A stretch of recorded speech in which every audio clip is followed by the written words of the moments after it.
दीदी मत उतारिए मेरी बहू की चूड़ियों को। बहू तुम्हारे हाथ खाली क्यों हैं? इन सोने की चूड़ियों के साथ कुछ हरी चूड़ियाँ भी डाल लो। खाली हाथ अच्छे नहीं लगते हैं। और हाँ, माथे पर कुछ नहीं तो छोटी सी काली बिंदी ही लगा लो। मैं जानती हूँ तुम्हें सजना संवरना अब अच्छा नहीं लगता। अरे इसे बिंदी मत समझो, नज़र का काला टीका समझ लो। आसपास के लोग हमारे रिश्ते से कितना जलते हैं ये तुम जानती नहीं हो। उषा जी अपनी बहू नैना से कहती हैं। नैना हंसते हुए बोली, क्या मम्मी जी, आप भी कुछ भी कहती रहती हैं। आज तक सास बहू के रिश्ते से कोई जला है जो हमारे पड़ोसी जलेंगे? हाँ, वो बात अलग है कि आप मुझे बहू से ज़्यादा बेटी समझती हैं। अब जलने वाले जलते रहें, हमें क्या है। इतना कहकर नैना अपनी सास की बात मानी और हाथों में दो दो हरी चूड़ियाँ डाली और काली बिंदी लगाकर अपने काम पर चली गई।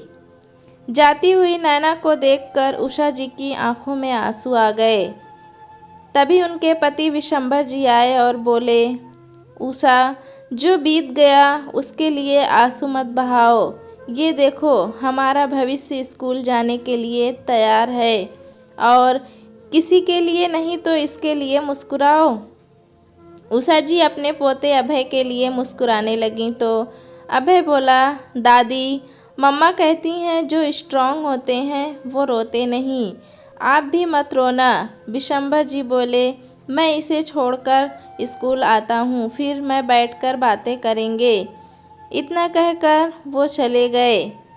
सबके जाने के बाद उषा जी घर के छोटे मोटे काम करके बहू की मदद किया करती थीं। जब नैना के कमरे में उसकी चीज़ों को वो व्यवस्थित कर रही थी तो नैना की ड्रेसिंग टेबल पर ढेर सारी हरे रंग की चूड़ियाँ पड़ी थी। वहीं उनके बेटे अमर की तस्वीर थी जो कुछ साल पहले एक दुर्घटना में चल बसा था।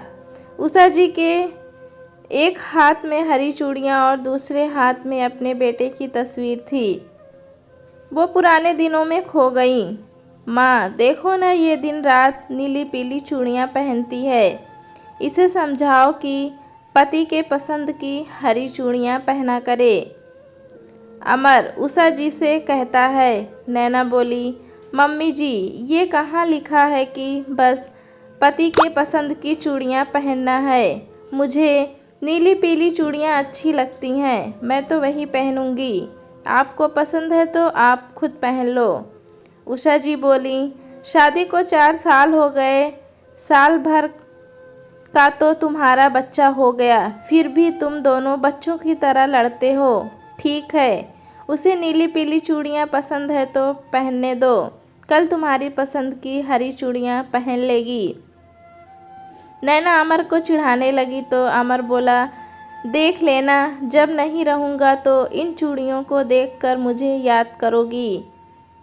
नैना ने तुरंत अमर का मुंह बंद किया और बोली, ये कैसी बातें कर रहे हैं, शुभ शुभ बोलिए। ये लीजिए, मैंने उतार दी नीली पीली चूड़ियाँ और पहन ली आपकी पसंद की हरी चूड़ियाँ।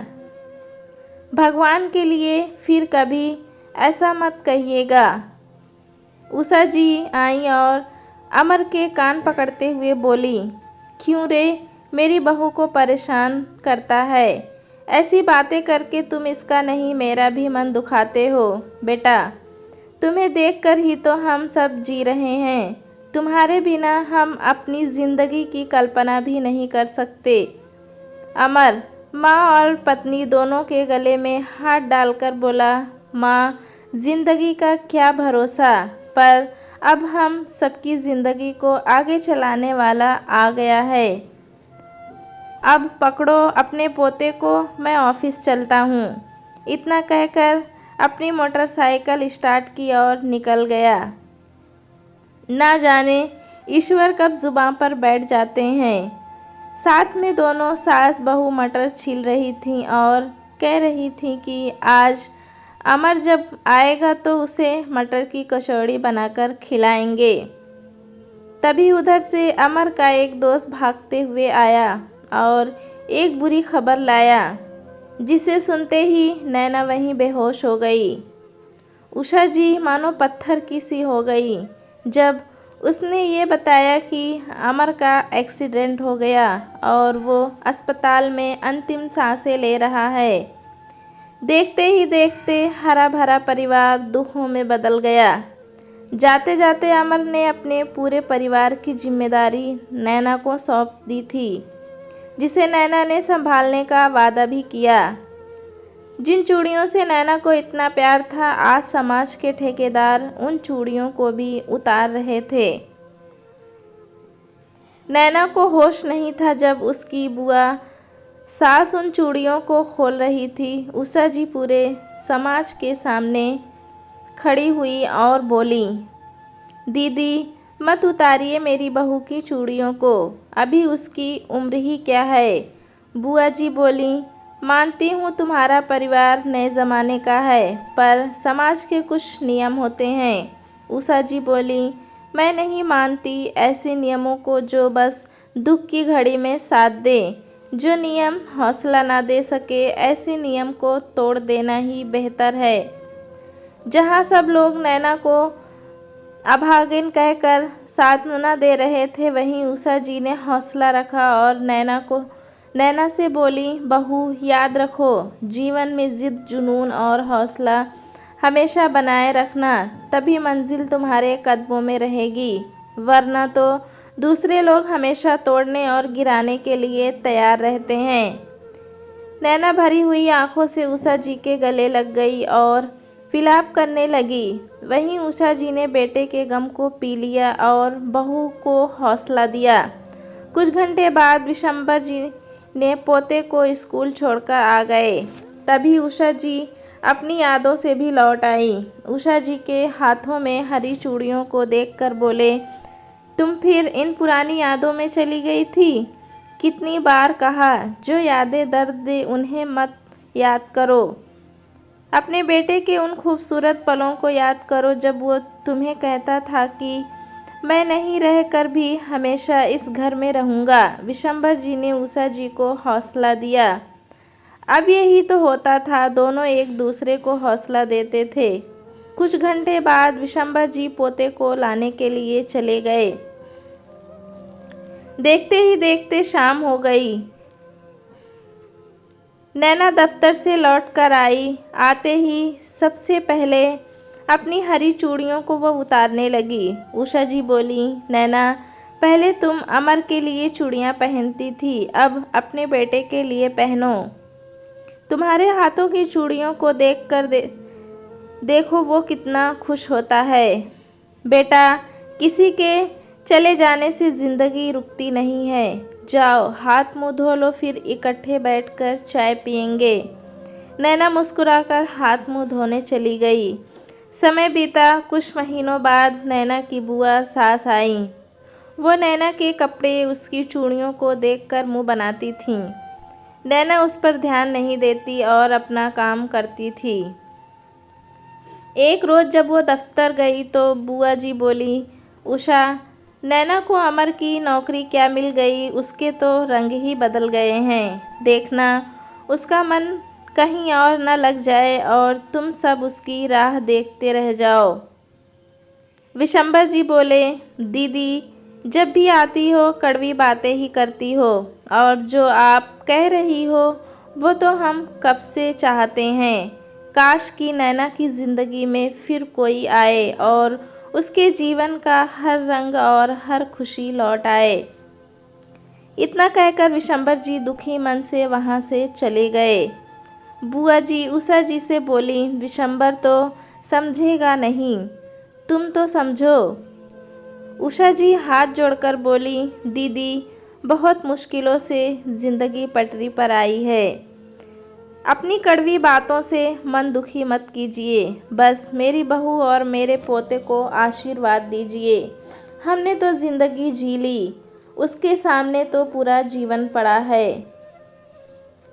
कभी खुद को उसकी जगह रखकर देखिए, तब उसके दर्द का एहसास होगा।